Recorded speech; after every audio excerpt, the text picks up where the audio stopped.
In 1945, the Soviet Red Army liberated Hungary. Afterwards, when the elections occurred, the communists won as a part of coalition, not as majority, okay? But then with Stalin's help, they basically eliminated all their allies, and by 1949, Hungary was officially a communist state.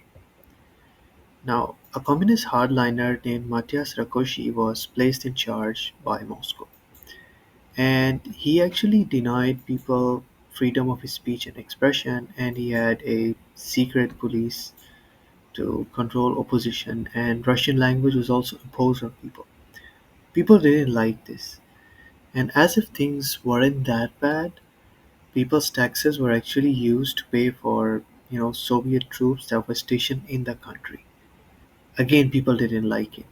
They wanted their own language and their own forces to be stationed in the country instead of Soviet forces.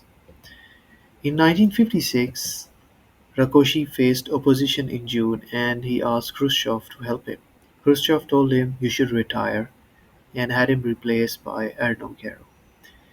But then on 23 October, protests broke out against Gero. And in these protests, the famous statue of Stalin was pulled down by the protesters, and even some local soldiers joined them. So it tells you that this was, more about the fact that Hungarians didn't want the Soviets to control them. Anyways, the Soviets decided to, let remove Gero, and Imre Nagy became the next prime minister of Hungary. Now, Nagy basically outlined a series of reforms for the country. He said the Soviet troops and tanks should leave the country, and instead of Soviet power, there will be local councils. And he wanted to, make the country a bit more democratic. And furthermore, Hungary was also to leave the Warsaw Pact and remain neutral in the Cold War instead of joining either side. Soviets didn't like it, and in November 1956, Soviet troops invaded Hungary. Now, Nagy had called them to resist, and brutal fighting happened. But in the end, Nagy was executed after a show trial, and so were some 300 anti communists.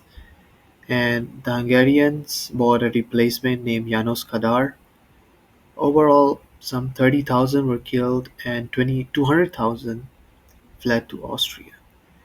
And although Kadar did implement many of Nagy's reforms, but Hungary remained a communist satellite of the USSR all the way till the end. Thank you for watching.